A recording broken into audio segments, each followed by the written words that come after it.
اللہ کے محبوب علیہ السلام سے پوچھا گیا کہ سب سے اچھا ایمان کس کا ہے؟ فرمایا سب سے اچھا اور کامل ایمان اس کا ہے جس کے اخلاق اچھے ہیں، جو بات اچھی کرتا ہے، جو لوگوں کے برائیوں کی ٹو میں نہیں رہتا، جو لوگوں کو اذیت نہیں پہنچاتا، جس کی طبع میں حیا ہے، جس کی طبیعت میں وفا ہے، جس کے انداز کے اندر محبت ہے، مروت ہے، بھائی چارہ ہے، حسن سلوک ہے، رواداری ہے۔ ان چیزوں سے مل کے اخلاق بنتا ہے، اچھی عادتوں سے اخلاق بنتا ہے، رویوں سے اخلاق بنتا ہے، لوگوں کے بارے میں اچھا سوچنے سے اخلاق بنتا ہے۔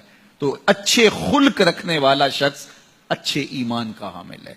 بہتر ایمان اس کا ہے جس کے خلق اچھے ہیں، جس کا کردار اچھا ہے۔ اور جس کا کردار اچھا نہیں ہے تو سنیے اللہ کے محبوب نے ارشاد فرمایا، فحش مزاجی اور فحش گوئی، بےہودہ بولنا اور بےہودہ طرز زندگی اختیار کرنا، فرمایا یہ دونوں چیزیں اسلام سے نہیں ہیں، ان کا اسلام سے کوئی تعلق نہیں ہے۔ اسلام تو لطیف دین ہے، اسلام تو خوبصورت دین ہے، اسلام تو دین محبت ہے۔ فرمایا تم میں سے سب سے اچھا اسلام اس کا ہے جس کے خلق اچھے ہیں۔ اور اللہ کے محبوب نے فرمایا بوئستو لأتمم مکارم الاخلاق، میں اس لیے بھیجا گیا ہوں کہ میں اخلاقیات کی قدروں کو بلند کر دوں، اخلاقیات کی قدروں کو اونچا کرنے کے لیے، ان کی تکمیل کے لیے میں بھیجا گیا ہوں۔ اور اللہ کے محبوب کے اخلاق ایسے ہیں کہ خود میرا رب کہتا ہے انک لعلی خلق عظیم، محبوب تیرے خلق عظیم ہیں۔ تو جس کے خلق کو میرے رب نے بھی عظیم کہا، وہ خلق کتنے عظیم ہوں گے۔ اللہ اکبر۔ حضرت سیدنا انس بن مالک رضی اللہ تعالیٰ عنہ فرماتے ہیں 10 سال میں نے حضور کی خدمت کی ہے، اور 10 سال میں ایک بار بھی ایسا نہیں ہوا کہ میرے حضور نے مجھے جھڑکا ہو۔ کیا محبت تھی، کیا پیار تھا، کیا خلق تھا۔ خلق او دینے مولئی دنیا، خلق او دینے مولئی دنیا، کوئی ورلائی جان بچاوے، آزم ایڈا سونا ماہی سنو کدرے نظر نہ۔ کچھ ان کے خلق نے، کچھ ان کے کردار نے کر لی، مسخر ساری دنیا شہ ابرار نے۔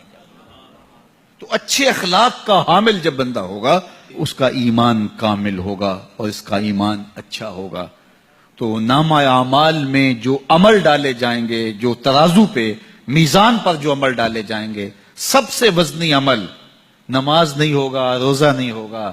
سب سے وزنی عمل کون ہوگا؟ جو پلڑے کو جھکا دے گا، وہ حسن خلق ہے۔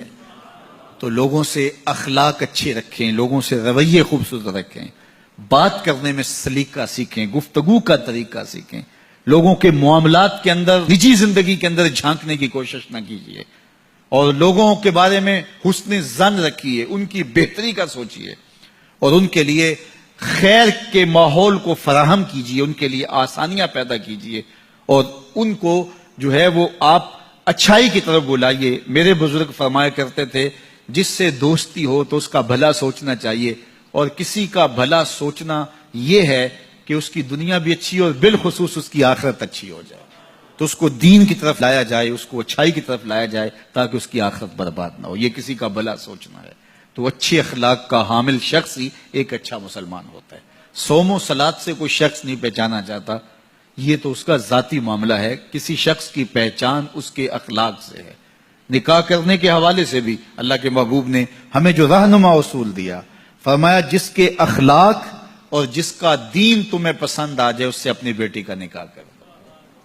تو وہاں دولت دیکھنے کی تلقین نہیں کی گئی۔ اگر یہ قدریں ہوں گی ہماری، ایک دوسرے سے جڑنے کی، ایک دوسرے سے قریب ہونے کی، رشتہ داریاں کرنے کی، تو پھر اچھا معاشرہ تشکیل پائے گا۔ اور جب ہماری جو ہے وہ ترجیحات اس سے ہٹ کر کے ہوں گی تو پھر اچھا معاشرہ تشخیص نہیں پائے گا۔ آج اس سے تعلق جوڑا جاتا ہے جس کے پاس دولت کی کثرت ہو یا کوئی صاحب اقتدار ہو، تو لوگ اس سے تعلق رکھتے ہیں، چاہے اس کے اخلاق کتنے ہی برے کیوں نہ ہوں، اس کے رویے کتنے ہی تلخ کیوں نہ ہوں۔ جو اچھے خلق کا حامل ہے اس کی قربت اختیار کرو، تمہیں زندگی اور آخرت کا نور نصیب ہوگا۔